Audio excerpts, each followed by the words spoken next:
Hello guys, this lecture is in continuation of your earlier video.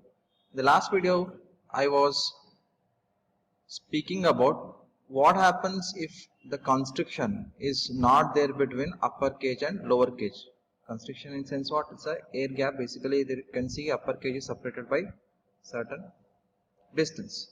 Okay, if there was no any constriction or air, then it would be almost look like your the above rotor.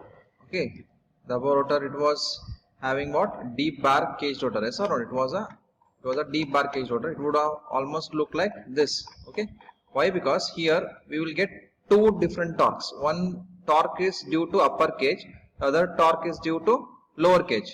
So the upper cage will produce starting torque as well as the lower cage will also produce starting torque, but the starting torque produced by upper cage is much more greater than that of starting torque produced by lower cage.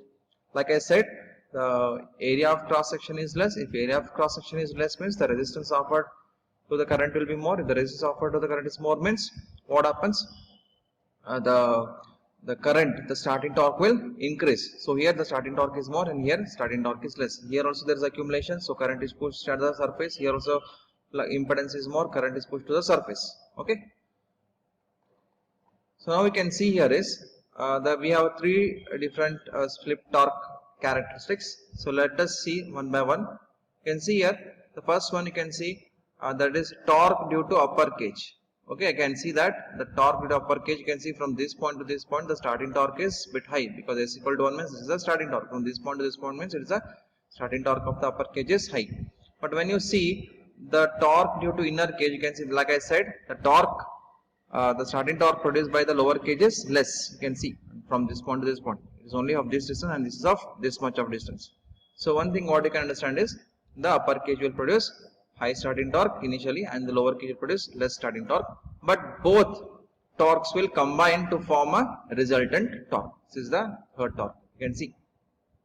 So both will get add up and you can see the starting torque again it is increased. Okay, if I consider individually means this will be the distance and this will be the distance, but if I add means this will be the resultant. This is what I require. So resultant torque got increased by using upper cage as well as lower cage. So two different torques. Okay, if constriction was not there means I would have not got these two different torques. Okay, so the reason by to use two different means to use a constriction is to have two different torques, so that both will get add up to get the resultant torque. Okay, once you can see as motor picks up speed, so you can see the torque produced by upper cage will reduce as the speed increases. Yes or not?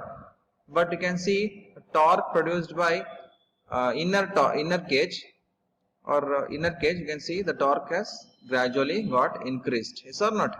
This is what the change of two different torques. Okay, the lower cage will produce higher torque at this particular point, as well as the upper torque will produce less torque. You can see this point and this point, you can see the lower torque will produce less. Means what I am trying to say here is when the motor picks up the rated speed, means around 75 to 80% of speed, so more current will start to flow in the lower cage. Okay, because it offers very less resistance, means current is distributed uniformly here when compared to your upper cage. Okay, here also current is distributed uniformly, but more current concentration is in the lower cage as it offers less resistance to flow. It offers a bit high, so current will prefer to flow in the low resistive path. Like I said, area of cross section will become more as the speed increases. Why? Because the frequency will be very less as motor picks up the speed to the normal speed. Okay, here current will be more because less resistance. Here current will be there, but will be less when compared to this. So this will also produce torque, but this will produce more torque while running at the normal speed. So that's why the reason you can see here the torque got decreased by the contribution made by the upper cage. Torque you can see it is this much. Okay, it's very less. Again, torque produced by the lower cage is this much high. So this as well as this gets add up, and this also resultant torque will increase. Okay, so one thing what you have to remember, at starting your upper cage is more helpful. Why? Because contribution made by upper cage is more, and during normal condition, that is at the normal speed, the contribution made by inner cage will be more. At starting, upper cage is more, whereas in lower cage, in the normal speed, the contribution made up by lower cage is more. So both togetherly will add up to get the resultant torque. So now question arises, which motor to be used? Whether should we use normal squirrel cage induction motor, or whether should we use deep bar cage rotor, or whether should we use double cage induction motor? Yes, the question arises. So answer is very straightforward. If load requirement is less, then you can use a normal squirrel cage induction motor, where there what happens, there we don't require any high starting torque and all. There in case you can use your normal squirrel cage induction motor. Okay, now coming to which one to use, whether we should use deep bar rotor or whether should we use double cage induction rotor, yes or not? So in that case, if again the same answer is same, if the load requirement, see, little bit lesser, if the load requirement is little lesser, so if it doesn't require high starting torque and all, means comparatively it is more than squirrel cage normal induction motor, normal squirrel cage induction motor. If the starting torque requirement is little bit lesser,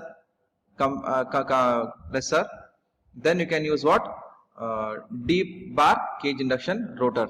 Okay, if I need starting torque even more than that, then I have to go for what, double cage induction motor, this. Okay, double cage induction, both this particular slip characteristics. Okay, if starting torque is bit more than normal, then you can go for what, your deep bar rotor. Again, if the starting torque is required even more than that, then you should go for what, double cage induction motor. Okay.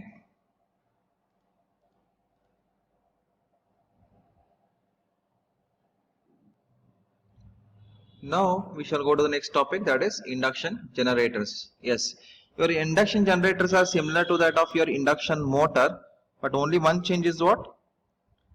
It takes electrical input and produce mechanical output, that is your induction motor, whereas your induction generator is what? It takes mechanical input as well, it produces electrical output. Yes or not? So this is what the difference between your induction generator as well as induction motor. And one more thing, your induction motor runs at positive slip. Okay, slip is positive, whereas your induction generator works at negative slip. Yes, negative slip, because the speed of the motor will be greater than that of synchronous speed. That is why the reason you are going to get what, negative slip. So that's why the reason we also call induction generator as asynchronous generators, because since we are having a slip terminology here, so that's why the reason we are going to call it as what, asynchronous induction generator. Okay, and again you can see that the speed of the induction generator is not synchronism with the line frequency. Means if you are running it as in the isolation and all, so what happens, the line it will be the whatever the frequency of the current generated by the induction motor will be not in same as that of your line frequency. So that's why the reason, one more reason we are going to call it as what, asynchronous generator. Okay, so this is figure of induction generator, how it works. Okay, so remember, to work your existing induction motor as induction generator, make sure you run the induction motor greater than the synchronous speed of that particular motor. Okay, so here you can see that as we need to give mechanical input, so you can see one prime mover is connected, such as petrol engine is coupled to the shaft of your normal induction motor. Okay, and again you can see the output, that is the from this is the windings connected to stator. It is stator is connected to where, supply line. Okay, so again from supply reactive power is drawn for the excitation sake of your induction motor, so as to work as induction generator, and as well as it delivers active power to the supply line. So reactive power is taken to supply induction motor, whereas active power is supplied back to the supply line. You might be wondering, anyhow if prime mover is connected and made to run above the synchronous speed and all, then why we need to connect the stator to the supply line? Yes, the answer lies there itself. As to produce electromagnetic field, we need excitation, yes or not? So for excitation sake, we are going to connect to the supply. So at that part, what happens? The induction motor will draw only reactive power required for the excitation purpose. Okay, required for the excitation purpose it draws, and again you can see that it will supply the active power once it runs at the negative slip. Negative slip in sense what? The actual motor rotation, the speed should be greater than that of synchronous speed of the given motor. Okay, so once it supplies active power and takes reactive power for excitation, what happens? Say you can call now the motor operation is in generator mode. Okay, see in the given figure, in the induction generator, this particular motor is not self-exciting, so the reason we are supply from the three-phase line to the stator. Okay, if this motor would be an self-exciting induction motor, then there was no need of connecting to the supply. Okay, you understand this? So since this given motor is not self-exciting, that's why the reason we are going to connect a supply line. If it was self-exciting, then there would be no any requirement of connection to the back to the supply. So whatever the reactive power requirement was there, it would be taken by itself. Okay, by self. Now if it was a self induction motor, then the frequency of this induction motor would be variable, asynchronous. Okay, remember that if this motor if the motor is self exciting, then the motor would be what? Would be having frequency variable. That is why it's called as asynchronous, since it is connected to the supply line. So one thing what I can say is, if it is connected to supply line, means whatever the supply frequency will be there, no, the same supply frequency will be having with respect to this induction motor working as induction generator. Okay, means if I'm what conclusion we can make here is, if I connect the induction motor to the supply line, so whatever the frequency of supply line will be there, no, the same frequency will be copied by the induction motor. If this is 50 hertz, means this will be 50 hertz if I connect to the supply. Okay, the frequency of motor will be same as that of your supply line. Okay, and again you know what is synchronous speed is. Synchronous speed is given by 120 f by p, and that is present in your stator part. Okay,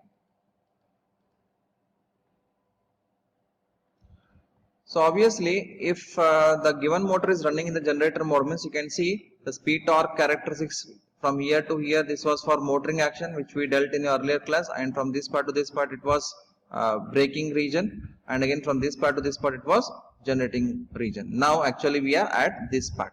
You can see the speed torque characteristics has been inverted, yes or not? It was before in the motoring region it was like this, but now you can see it is an invert image of your motoring region, yes or not?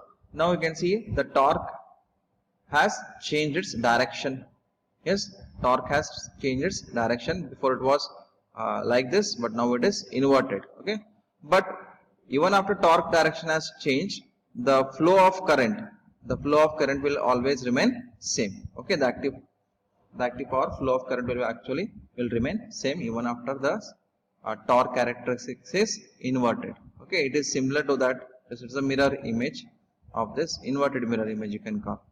Okay, and you can see in this region what happens, slip value will be always less than 0. Okay, and if I connect to the line, then what happens, it will be having the same frequency. If I don't connect to the line, means the frequency will be variable. Okay,